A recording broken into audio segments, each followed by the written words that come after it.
Hey, everybody. Welcome back to the Ball and Breakfast podcast with Wayne, Patrick, coming to you for week 12 of the NFL. If you're with us right now, give us a subscribe on YouTube, comment after watching. Honestly, if you're on our podcast system, you can go and give us a review there as well. And also follow us on Instagram at Ball and Breakfast. We are sponsored by the Sharps app and Tight Nutrition. So look below in the banner and go see where you can find your next steps here. But we're going to cover 5 games for week 12. A couple of them coming on Thursday here on Turkey Day. First one will be the Green Bay Packers going on the road to take on the Detroit Lions. Yeah, man. The Lions always a staple on Thanksgiving. I think every single season they come in and it's like, oh, how many wins or losses are they going to achieve, this season? It's like, why out of all the teams in the NFL do we have the Lions playing on Thanksgiving when everybody's just sitting and eating and watching, right? But now they have a team. They have a remarkable team that's playing, highly motivated, great coaching. Kind of a nice smash mouth type of persona that they have, with David Montgomery, Gibbs, and obviously Dan Campbell, and a really solid defense as well, led by Hutchinson. So, I mean, I'm excited, actually to watch this game. It's also against the Packers, right? So it's like, all right, hell with you guys. Like, let's throw the Lions over here. So Packers have one of the worst run defenses, and I think I mentioned this before. Last week when I was talking about the Bears and the matchup with the Lions there, and just like how the Bears were really good against stopping the run. But yeah, just conversely here, Packers are pretty bad at it. And, I think that's also where Jared Goff is going to excel a little bit, bounce back from what he, was doing last week. I think the defense is a little banged up too. It's a shorter week as well. So it's like usually that favors the better team overall, and that is the Lions here. So, yeah, I have to go with the Lions, and very much kind of going to be cheering for them here. They're 7.5-point favorites. I'm going to bet the over. Actually, I think that they'll be able to run the ball, be able to control the clock. I think the defense will be able to get to Love, and honestly, I think this could just be a good, like probably the greatest day in like Detroit sports history in a while. I feel like so. Yeah, I'm going to pick the Lions here. Yeah, I'm with you. Reversing their luck on Turkey Day, like you're saying, they're always kind of a basement dweller come this day, and it's always like, you're eating your turkey, you're starting to get really tired, you're winding down, all you can watch is Lions football. It's like, man, the day can't get any more tiring and stuff. But yeah, completely new era. Like you're saying, even last week with Goff, struggling a little bit, throwing the interceptions, Bears playing some pretty inspired football. The running game never stops. I mean, that's something that's a complete consistent for the Lions, whether it's Montgomery, Gibbs, doesn't really matter. I mean, they rush for 5 yards a carry against those Bears. I see them keeping it going here against the 17th ranked defense in Green Bay.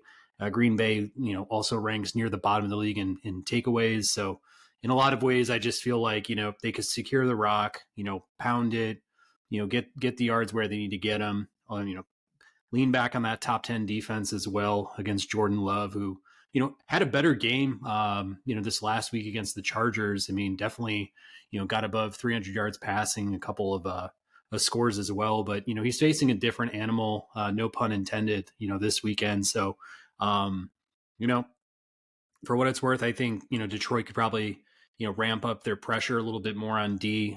Feels like in the last couple of weeks, they haven't really been getting, a ton of sacks, a ton of pressures, hits on the quarterback and stuff. But, I think with Love and the Packers, they may have their opportunity here. Yeah, I mean, Hutchinson, I'm sure he's going to be excited about this. Yeah, I think they were talking about he hasn't really gotten like a sack in a while or something like that during that game. So, yeah, I think they're going to be hungry to, get some pressure on Love, and then run the ball with Montgomery, Gibbs, and have Jared Goff just dissect them and be more methodical than I think where he was last game. So yeah, like.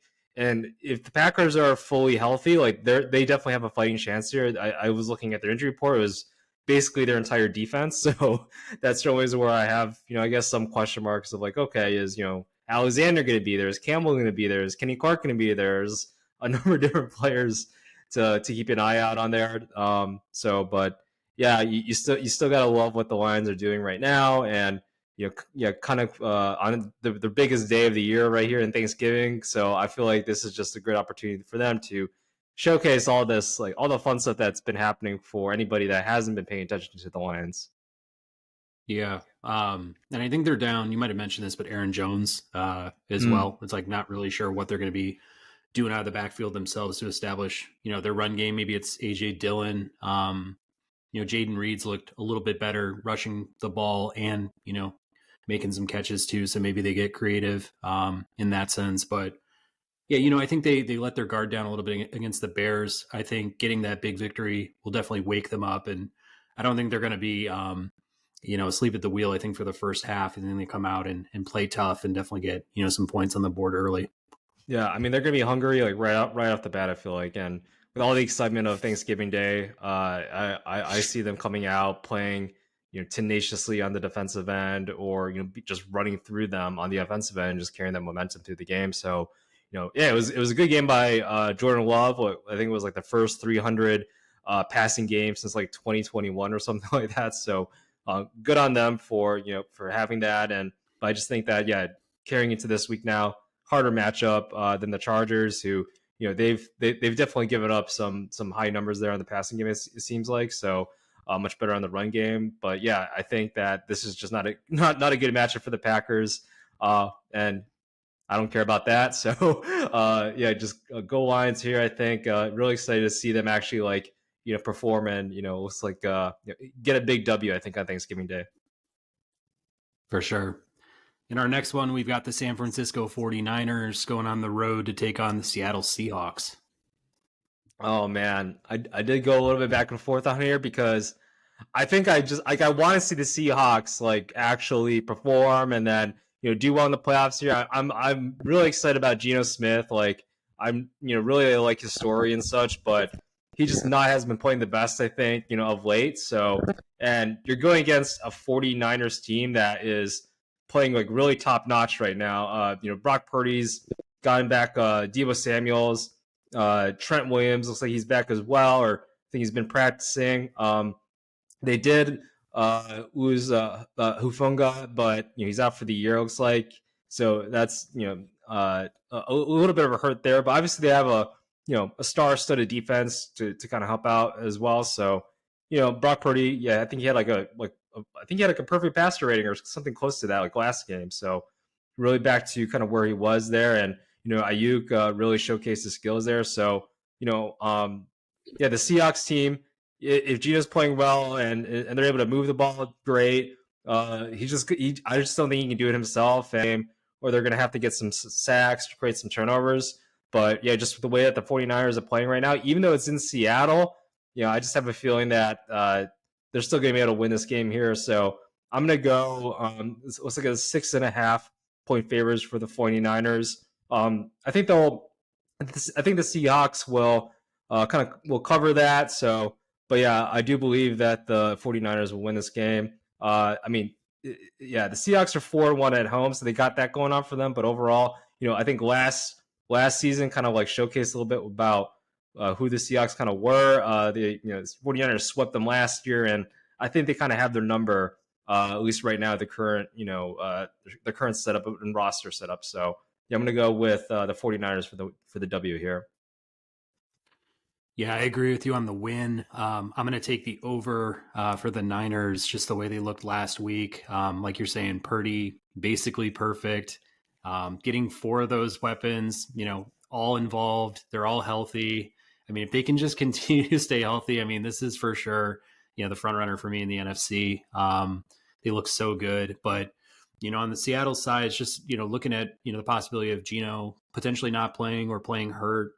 Kenneth Walker out, so having to lead on Zach Charbonnet a little bit more, DJ Dallas for receiving out of the backfield too. So it's kind of like I don't know who's going to be at Q, and newer running back in there. I think that's less of a concern, but you're taking away 2 of the better players. I think for the Seahawks on the offensive side against a defense that had 4 sacks and a takeaway through the air last week. It's just like they come at you from all angles. Third ranked offense in the league, fifth ranked defense, and they're also top 5 in turnovers as well. So I just feel like the Niners are stepping into full gear here. They're going to come out hungry, wanting to pound, intra-division rival, especially on the road, especially in prime time at night on Turkey Day. Like this is going to be, I think a 10 to 20 point victory Mhm. here for the Niners, and that's pretty much it. Yeah. Gino's banged up. I think I remember seeing that, and I think that kind of flipped the switch a little bit for me there. And he's so instrumental to that team, that offense. Last game, yeah, against the Rams, right? They were up by, I think it was like 10 points, and then yeah, he got knocked out, and then it was like, okay, Drew Lock's in there, like. Well, let's remember what exactly happened. Whenever he played, whether it was with the Seahawks or when it was with the Broncos there. So yeah, just kind of unfortunate, I think, that the Seahawks are kind of running into these things. And then, yeah, the 49ers defense looked pretty dominant against the Bucks, offense there. So, yeah, I just feel like, yeah, there's just a lot of headwinds, I think, that are going against the Seahawks, and then a lot of positive things that are kind of happening for the 49ers at the moment. Yeah, I'm with you. In our next one, we have the Jacksonville Jaguars going on the road to take on the Houston Texans. Yeah, so I mean, the Texans beat the Jags week 3, right? 37-17. That was kind of a shocker. That was like oh yeah, this team's actually pretty good. And hey, the Jags, I think this is this is basically like setting up for, potentially the division crown here, right? And I know you like the Jacksonville Jaguars. I like the Jacksonville Jaguars. Jacksonville is 4-0 on the road too. They very much have been the road warriors this season. Looks like the Jags are also favored by a point, here, and it's going to be in Houston. Uh, you know, I just like the way that CJ Stroud's playing right now. I love that they're complimenting him with the run game with Singletary a little bit more so of.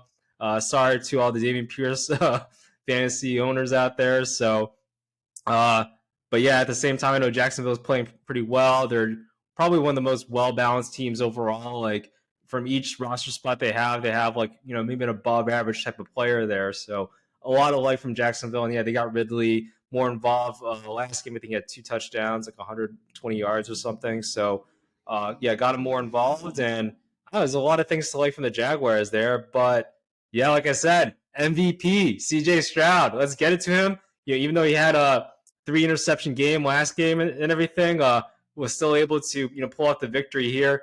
Him and Tank Dell, that's gonna be like a QB wide receiver battery, match there, or battery group there to look at for like the next 10 years or something. So yeah, I'm really liking what I'm seeing from the Texans. And then yeah, they were able to get some pressure on the defensive end too. So I don't know. I'm gonna go with the Texans here, going with the upset victory at home. And I think this puts them ahead of the division, if I'm not mistaken. So or close, it sets them up well for the rest of the remainder of the season there. So yeah, gonna go with the Texans. I'm gonna ride this horse of like being creating up or making some upsets, and yeah, I'm definitely on the CJ Stroud MVP campaign right now. Yeah, man.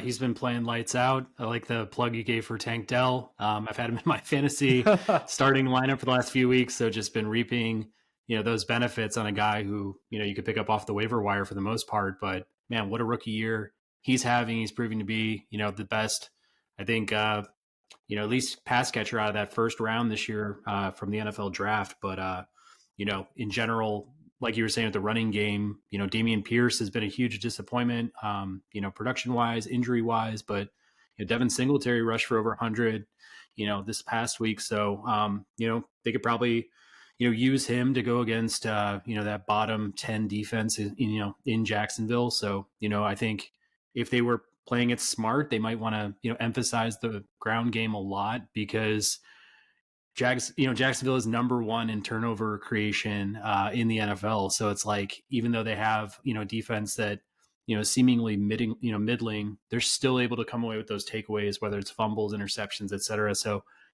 protecting the football is going to be important. Stroud's definitely not the 3 interception type, in my opinion. I think, he gets right in this type of game. All that said, I really like what Jacksonville showed, last week at home against Tennessee. I mean, Trevor Lawrence finally just just playing to his potential, playing to his standard. Couple rushing touchdowns to boot with, a perfect passing game for him as well. Definitely got Calvin Ridley back on the map, who's been kind of, MIA, and, according to his standards and such. But I like Jacksonville's, ability to create pressure. Definitely, with guys like Josh Allen, on the end. But like you were saying, with that earlier year, defeat that they had, I think they come back and, obviously avenge that loss here on the road in Houston.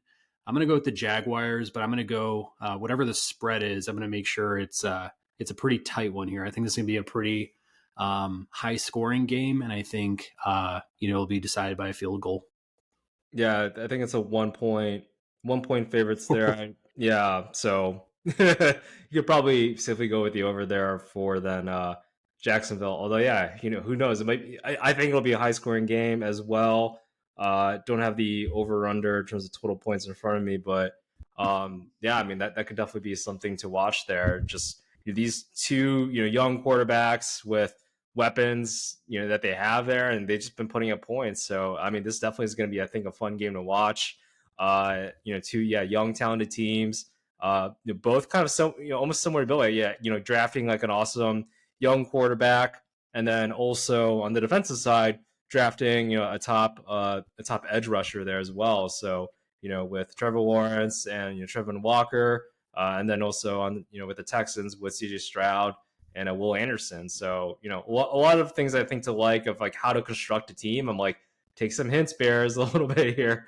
Get a nice young edge rusher, and then quarterback, and build around both of those people. So I mean, I think this is definitely going to be much more of a toss up. But yeah, I'm going to see like, all right, I'm really gunning for the Texans here, but I can definitely see Jacksonville, kind of revenging that loss there. And yeah, like I mentioned before, they are road warriors, I think, this year. So yeah, I think this one will be a shootout. 48.5 is the over under. I think it goes well above that. Yeah. So yeah, if you're placing bets, I think that's 2 votes down for the over there. So go after it.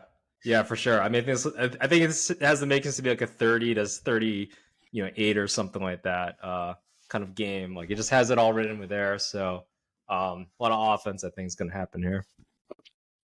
Yeah, we will see. In our next one, we've got the Buffalo Bills going on the road to take on the Philadelphia Eagles.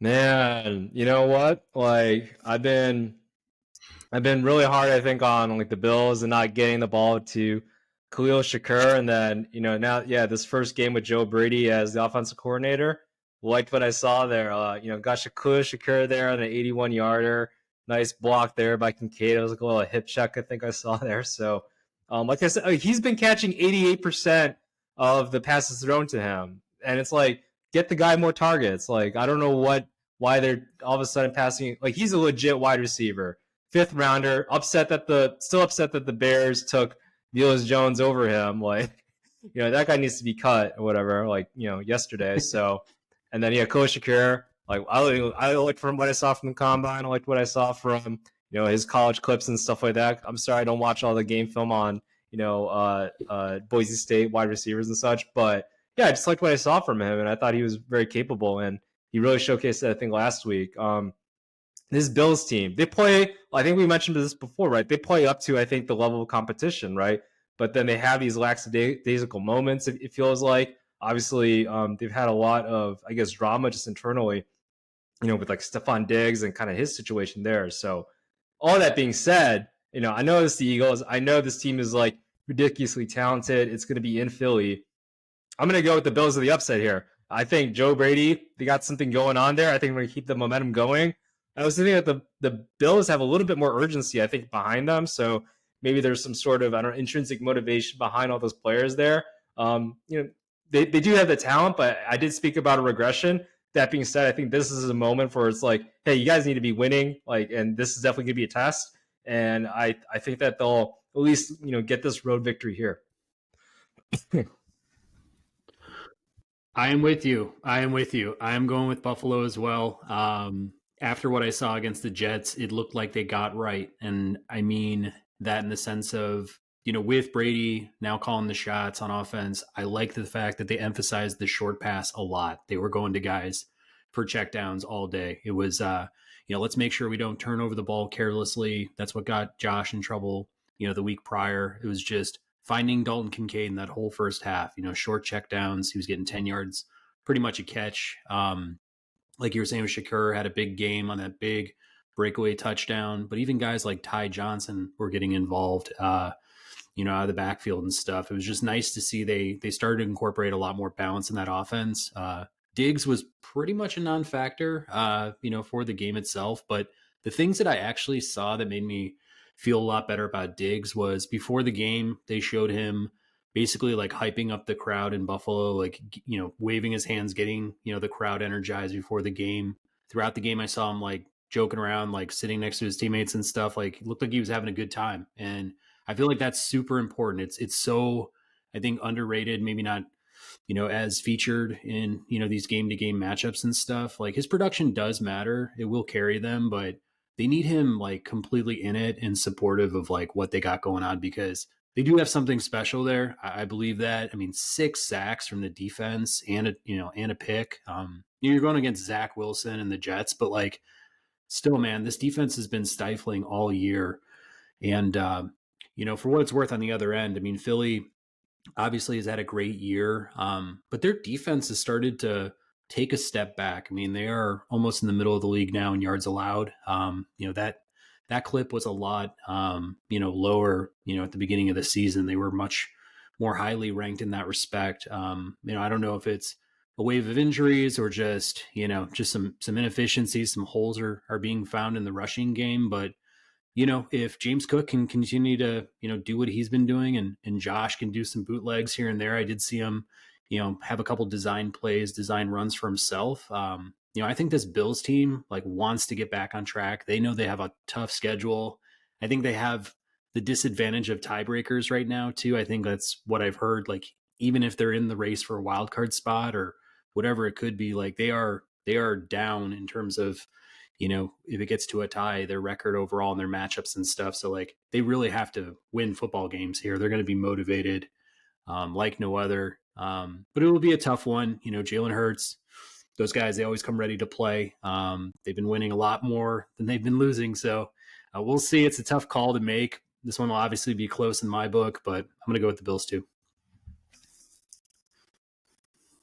Yeah, it's just been their whole MO, it feels like, right? Whenever there's like an expectation for them just to obliterate a team, it always feels like they kind of fall short a little bit on there. So, and then now, yeah, against a good team like this, I feel like, all right, now, I think it was nice that they had that showcase game, I think, against the Jets, and then now they're kind of, I think this is where they build off of that victory, carry some momentum, I think, into the playoffs there. And like I mentioned before, I think they regress, but doesn't necessarily mean that they're going to be awful. I think from now to the end, going into the playoffs or in the playoffs. So. But yeah, I think a lot of good things can happen. I think for the Bills, this definitely is a testing moment. So maybe this is like they're kind of awakening to become a little bit more. And I think Josh Allen probably has he's been tested and has like this moment of like, okay, we got punched. Now what, right? And we'll see what happens. I think, but there's a lot of talent there.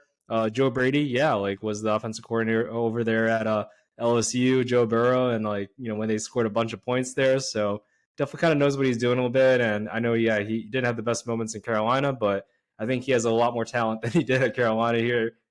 So we'll see. I think what happens, but yeah, I don't know. I feel like this is gonna be a good matchup. But yeah, I think we're both in favor here with the Bills. It's a 3.5 point favorite on the spread here. So, but yeah, we're just gonna pick I think the Bills to win. Man, that is tough. That is tough because I want the Bills, but I'm assuming it's Philadelphia favored by 3.5. Yeah. Well, I guess you just take the winner in Buffalo. But if the Eagles, I guess, were to be on the winning side of things too, I mean, 3.5 is a tough one. I might go under there. Yeah, for sure. I think it's like, yeah, if you don't feel too confident, yeah, maybe just go to 3.5. Gotcha. In our last one, we've got our Chicago Bears going on the road to take on the Minnesota Vikings on Monday Night Football.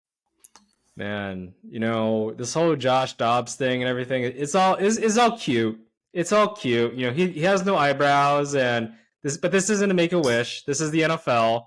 And Vikings lost to the Broncos, come from behind, win everything. They kind of gave it up and choked it up a little bit there. Uh I'm gonna give this game to the Bears. I think they showcased a lot of nice things.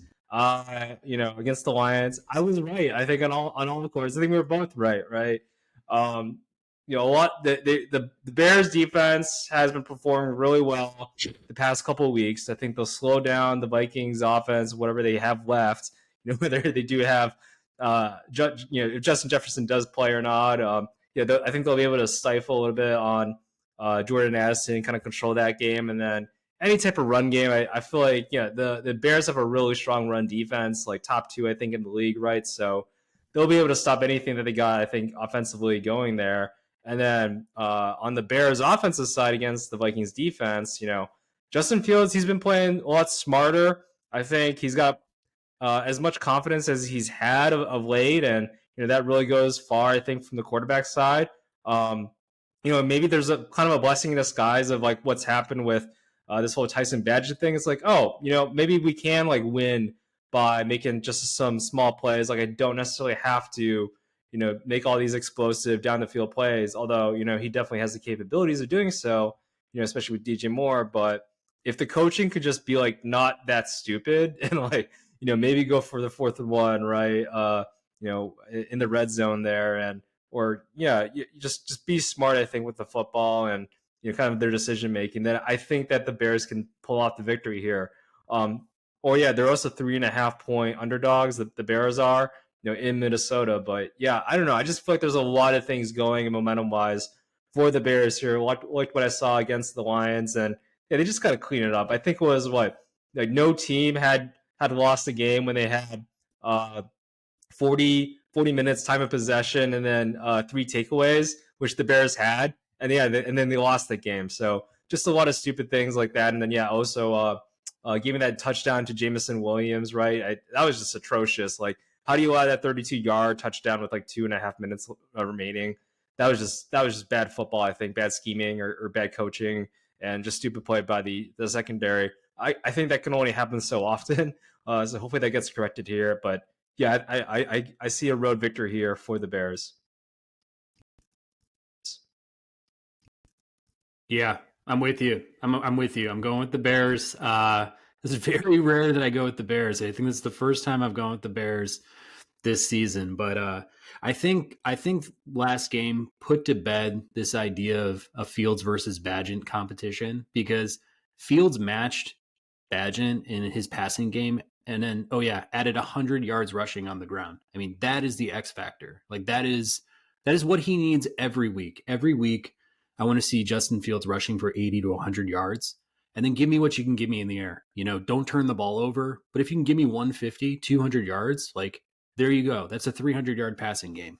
So emphasize his strengths, play to his strengths. He's a unconventional, different type of quarterback. We all know it. We all get it.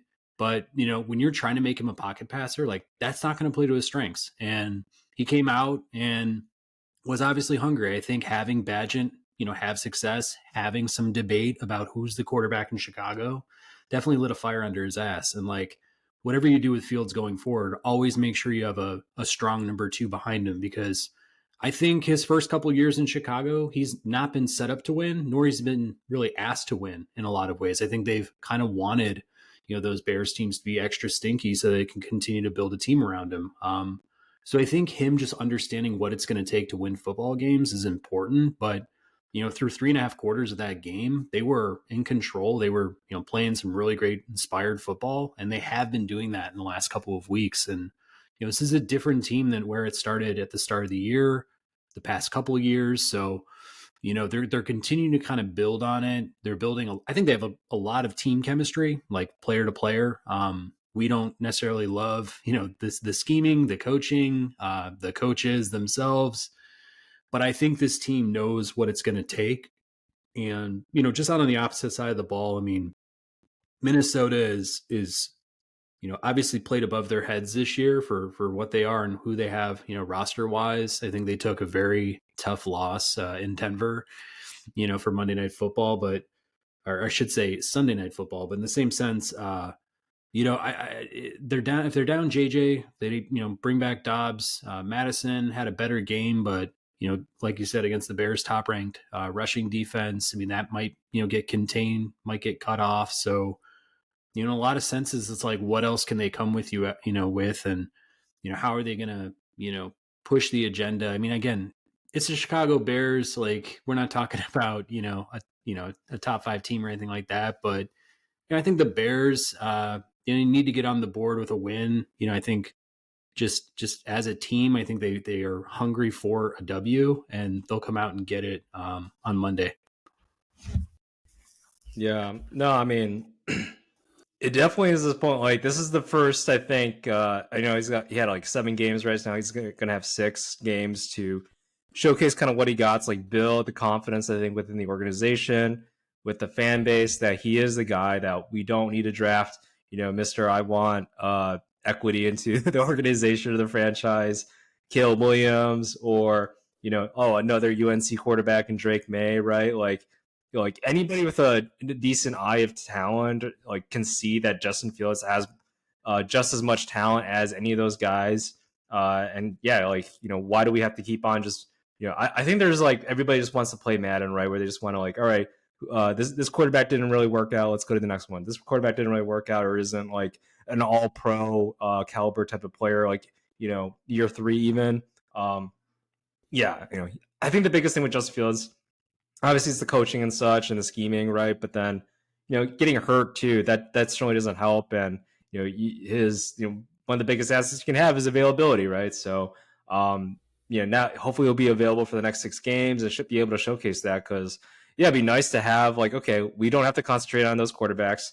Let's get Marvin Harrison Jr. and then let's load up the either the offensive line or the defensive line of the ball, because I think both could maybe use some upgrades here and there. We'll see. I think the jury's still out a little bit on Braxton Jones. It was kind of hilarious. I think he's like, when they took him out, and he said, like, "Oh, I can't fucking see," or something like that. I think he had I think it might have been a concussion protocol. I'm not exactly sure, but he's been solid though. Like, I don't feel terrible about having him, and I know we just have Larry Borum, and then obviously Darnell Wright. His rookie year, he gets a lot of penalties, Darnell Wright, but then I think year 2. I mean, that's just a typical thing. I think year two, he will be better. But yeah, if we can get like a Dallas Turner, Jared Verse, or something like that on the defensive side of the ball, like, that just, I think, makes our entire team a whole lot more impactful if we can have those level players, and then maybe draft like a center or sign a center in free agency, because I we've been kind of yo-yoing with like Lucas Patrick, or I don't know, Cody Whitehair. I think we just need to solidify that. So, and then maybe just add some vets here and there where it makes sense. So, I don't know. I feel like that can be a recipe for success. And then, coaching, hopefully they just get better. I don't know. Wish that scenario was just better overall, where we had, maybe more experienced people there to help complement Eberflus or something, right? So, but anyway, like the Bears, I think this game, Vikings, I think it was fun and nice, but and O'Connell is a really good coach. I actually really like him. Wish that the Bears got him instead, but hey, it is what it is. And I just like where the Bears are going for right now and for this game. Yeah, ditto on the game. On both of your notes, I think the thing that I'm looking for in this draft is for us to repeat what we did last year in terms of our setup of draft capital. Just repeat it. If we get the number 1 pick through Carolina, what I'm looking at is trying to move down to maybe that 2nd, 3rd, 4th slot, whatever's going to keep Marvin Harrison on the board. Hey, and let's play, make a deal, come with us, come at us with your best offer. You're going to include, first next year, you're going to include maybe another starting player for us, and you're going to give us a pick swap at number 2, 3, or 4. You want Caleb Williams? That's the price. Let's pay it up. Then if the Bears have a top 10 pick, we're able to take, like you're saying, maybe it's an edge rusher, maybe it's a good lineman, maybe it's something else. But we got 2 first rounders this year. We got some future stuff, maybe an extra starter in any deal. That's the way I'm looking at that. Coaching wise, I'm assuming we're going to be near the bottom of the standings. I'm assuming we're going to have a lot of up and down for the rest of this year. I don't know if Eberflus is the guy. You've mentioned that, but who knows what's going to happen with Jim Harbaugh over in Michigan. If Harbaugh gets let go, I want all in on that. That's the guy I want, because this guy has had success at every single program he's gone to, whether it be Stanford, the San Francisco 49ers, Michigan. He's always found that, and he's been able to develop great quarterbacks. If you just look down the line, I mean, he turned Colin Kaepernick into something. That's a guy who could model, a lot of what Justin Fields brings to the game. We're looking at JJ McCarthy right now at Michigan as well. His brother John has learned a lot about coaching Lamar Jackson. I'm sure he could pick up the phone and say, "Hey, bro, what do you know about Lamar? How do you scheme for him?" Not to mention, Jim played quarterback for the Bears, would probably love to live in Chicago, would probably love to get out of the NCAA and get back into the pro ranks. Like, where else would this guy want to go but Chicago? So give me John Harbaugh. Bye bye Eberflus. If the Colts want to pick you up as their D coordinator, super. Let's clear out the deck, and we'll see how Justin Fields does for these last 6 or 7. But to be honest with you, I'm more or less in favor of Fields just needing, the right personnel, upgrade that roster just a little bit further, get a new coach in that knows how to scheme for his talent. And man, I think this team will be really on the night, like on the next, the next path here to success, starting in 2024, from what I've been seeing over the last couple of weeks or so. Yeah. Yeah, no, I mean that could actually be a good recipe for success. Is just, all right, let's build the roster. Yeah, maybe let's bring in somebody more proven, such as a John Harbaugh, whether it be this coming off season. It's like, oh, John, you don't like regulations and stuff like the NCAA loves, like, come to the NFL. And remember that thing you had a lot of success with, and going to championship games and such. So I mean, yeah, I would love to have John Harbaugh. I think it was Jim like kind Harbaugh, of Jim. Jim Harbaugh, yeah, Yeah. not the Ravens coach and everything, but yeah, but I think there's a lot of, I think there was a rumor I heard about how Harbaugh like wanted, he just wants to go back to the NFL. He's tired of this whole NCAA thing, right? So he kind of leaked this whole thing about like films or whatever, we're filming people. It's like everybody does it, right? I think it's pretty known, like everybody does this, but it's kind of like steroids, I guess, right? It's frowned upon, or if it hits the media, like your casual fan is just going to be like, oh my god, I can't believe this is happening, or something like that, or people make memes and stuff. So I don't know. Yeah, I think that I'd love to see Harbaugh back in the NFL, and it'd be funny though to see Harbaugh with an Ohio State quarterback, and then Marvin Harrison, Ohio State wide receiver as well. But hey, if he wins, honestly, I don't care about any of that. So yeah, I'd love to see Harbaugh, and then just build an awesome roster. I think around Justin Fields. Sweat's upgraded the defensive line already, and I think if we can add in like another young edge rusher in the draft, that would be perfect. I think setup for the next several years. For sure. No, I'm with you. Well, I guess with that, that's week 12 in the NFL. We can move on to some final thoughts. Wayne, what do you have?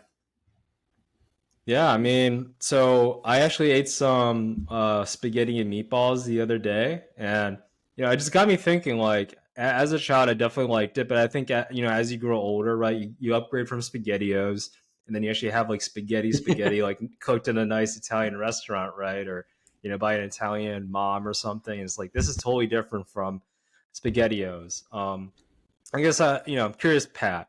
Was there ever a cuisine that you ate as a child that you think a lot differently as an adult? What was it? What was the experience like as a kid? Good or bad, right? Like one example for me, apart from spaghetti, I actually like Brussels sprouts, right? I think as a kid, you hear like cartoons, they talk about, oh, it's like it's terrible, like Brussels sprouts.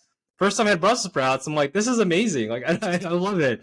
Great. I think I had it like with bacon and cheese. Like anything is good with bacon and cheese. Like you can put a shoe and then put in some bacon and cheese, and the shoe would taste good, right? But yeah, I don't know. Curious, Pat. Anything you like that you liked or disliked as a child, and then maybe you grew a different kind of taste buds as an adult? Oh yeah, I mean, basically everything. I mean, I was such a picky eater when I was a kid, probably like through, I don't know, age like 10, 11, 12. Like really just ate all the standard stuff, pizza, hot dogs, burgers, things like that, but like wouldn't touch really anything too funky or too different. I think the things that stand out when you ask that were eggs. I mean, I think a lot of kids will eat eggs, but I just hated the smell, the taste of scrambled eggs. I didn't like the taste of like Kraft singles, that type of cheese. So any type of cheese that would be put on a sandwich or anything, never wanted it. I just wanted the meat and the bread. And as well, like this was a little bit different, but I was like in maybe like upper elementary school or whatever. But one night I had to eat tomato soup for dinner, and I seriously sat at the table for like an hour and a half because I couldn't leave until I finished it, and like just basically choked it down. But like nowadays, like I love having a grilled cheese with tomato soup if there's like an off night and I just have like that stuff laying around in general. And then, I mean, who doesn't love eggs? So, definitely got over that. Like, eat scrambled eggs, eat, sunny side, poach it, fry it, like whatever you want to do, wherever you want to place it. Like, I always like having, a couple eggs thrown on top just for that extra protein and, love the taste, love the compliment to other foods and all that good stuff. So, yeah, man, that's probably my best answer. I could probably go down like a million other food categories too of things I've added to my Yeah. palate over the years, but yeah, no, that's my rundown. Yeah, I mean, eggs. And I think I never thought about eggs, but yeah, I think once you start making them, you're like, oh, maybe I ought to try this. Maybe I'll put some sriracha in there or like some salt or pepper. So I think I usually just had it like with light cheese or something like, growing up. So like it was very basic, but yeah, no, that definitely sounds good. I think another thing too was for me was seafood because I always had, Mm. I don't know, like very Chinese type of style of seafood and stuff, which is like, it's heavy on the sauce, but then, having it fresh, like, a nice Atlantic salmon or something, or some sushi as well. I never really had sushi until basically college, right? I didn't really eat sushi when I was in high school. But yeah, then having it like in college, just like I went to the DePaul Student Center, actually. That was like the first time I had sushi. Just like, oh, I never tried sushi actually. Let me try this thing.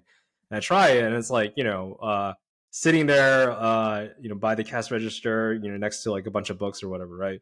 But yeah, it's like, oh, this actually isn't so bad. And then ever since then, I've just always loved, sushi or nice poke now. So yeah, I don't know. I just Yeah. thought of that spaghetti.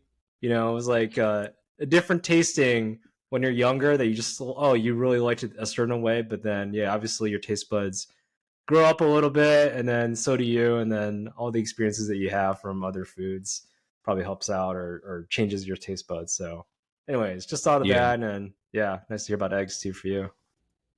Yeah, but I will also add for seafood too. It's like I didn't even start experimenting with probably seafood until I got to high school and stuff. But it'd always have to be like fried with a good dipping sauce, or it'd have to be Yeah. buried in a pasta, like a carbonara or like some sort of I wouldn't be able to taste like the true product for what it is now. Like if you get it grilled or if you just get it raw or whatever seasoned, like that's also great as well. So it's just kind of like that evolution of going through and eating and stuff. And man, I'm glad I opened up my horizons a little bit. I eat way better now than I ever did growing up. Yeah. Yeah. I mean, I think growing up, you're just like, I mean, your parents are just like, all right, let's give you some chicken nuggets. You got the metabolism to cure all things, right? So let's just feed you whatever. And then, yeah, as you grow up, you're like, oh, well, this foie gras is all amazing or something, or this escargot is, exquisite. So, yeah, I know. I think, Yeah. yeah, I definitely appreciate, I guess, adult food. But then, yeah, there's obviously those little reminders of like, oh, yeah, I was like 5 and I liked, you know, uh, cheese on my spaghettis, like American cheese, and then yeah, this kind of gooey like lasagnas and stuff like that, right? So yeah, No doubt. Yeah, for my final thought, I'm going to pitch a new product that we haven't pitched on the show just yet. It's what all the kids are drinking. It's called Prime for all you old folks out there. Any kid who's watching this by any chance, any hope that we may have of attracting the next generation, they probably all laugh because this is so commonplace, whether it's the energy drink or the hydration drink like a Gatorade. But the thing that I like about Prime is that it doesn't have any added sugar. I think it has some sort of stevia type product. Maybe it's a sucralose, and I'm sure maybe down the road, like I'll find out like something in here, causes cancer or something like that. Up to this point, I haven't yet seen it, but I also like that it's just packed with vitamins, potassium, magnesium. Like I think there's a lot in it, but outside of a Gatorade, that gives me a lot more. Whether I'm just not feeling well or if I'm working out, just need to hydrate afterwards. Like I just feel like this type of product and others are really starting to like push the agenda forward in terms of like incorporating organic ingredients, cutting down on sugar, added sugars, trying to pack some vitamins in there just to give you like some extra boost there, just for your immune system or whatever else it could be. But this stuff also tastes great. I mean, it's 10% coconut water, and I like would never touch coconut water when other folks are drinking it out, like on my baseball team or something like that. Like some people like to hydrate with just straight up coconut water. I think it tastes like ass, but in general, like yeah, this stuff tastes great. I love the firecracker bomb pop prime. Like it just tastes like that type of popsicle from the summertime and stuff. It tastes exactly the same, and it's great. So I get these in the bottles, but more recently I've been getting the packets too because they're way cheaper based on volume, and it's totally easy to just stir it into a cup of ice water. So uh, go out, try some Prime, whether it be the hydration drink. If you're into energy drinks, give that a shot as well. It is a Logan Paul product, so for all those that like, fighting, whether it be in a ring, for wrestling, or maybe it's MMA, boxing, whatever else it could be for that guy. Awesome athlete, charismatic, and very trendy. So I guess with that whole spiel on Prime, Wayne, have you tried? And whether you have or haven't, are there any other types of hydration products, energy products that you do get into? Yeah, no, I haven't heard of Prime. Although I'm like, how is Deion Sanders not in any of this? I feel like that's prime real estate for him in terms of endorsing and all that. With Logan Paul. So, but I do like Celsius actually. It has Mm. a lot of those like vitamins that you were talking about as well, like a lot of B vitamins.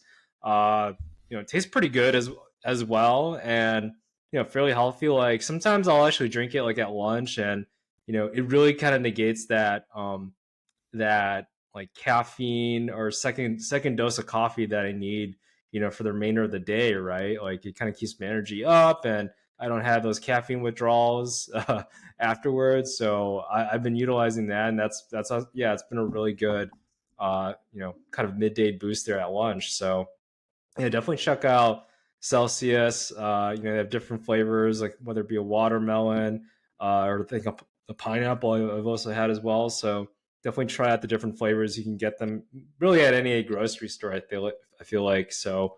But yeah, that's been like one I've been consuming more of late, and also good for when you're like driving on a long drive as well. I think I had some when I was in Kansas City or driving from Kansas City, and that's kind of like my first discovery of Celsius. So yeah, definitely check it out, give it a whirl, and yeah, let me know what you think about all that.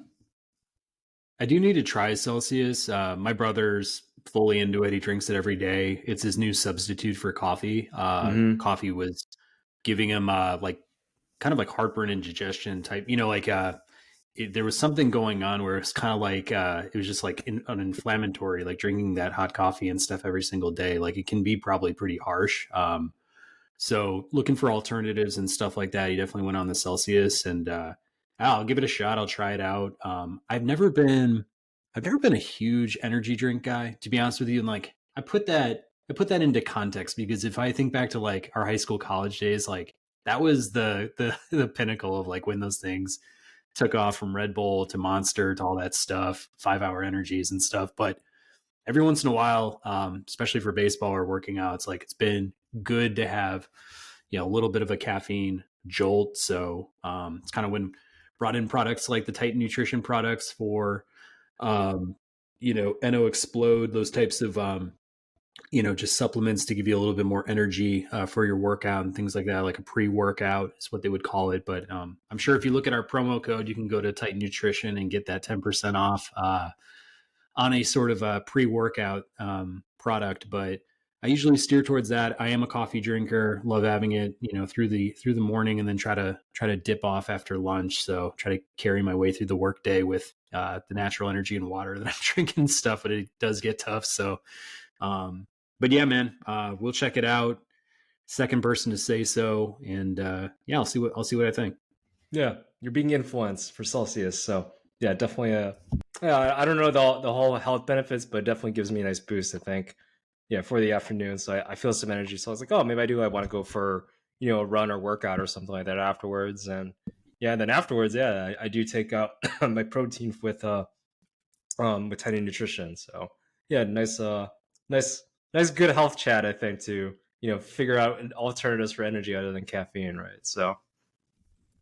No doubt. Well, yeah, man, this has been a good episode here. Everyone, if you're still with us, subscribe, leave us a comment on sports or food and drink products that we've covered here on this show. Yeah, I mean, wherever you're at, review us, subscribe, we love it, engage, and we'll continue on here, starting next week. So with Wayne, I'm Patrick for the Ball and Breakfast podcast. Thanks.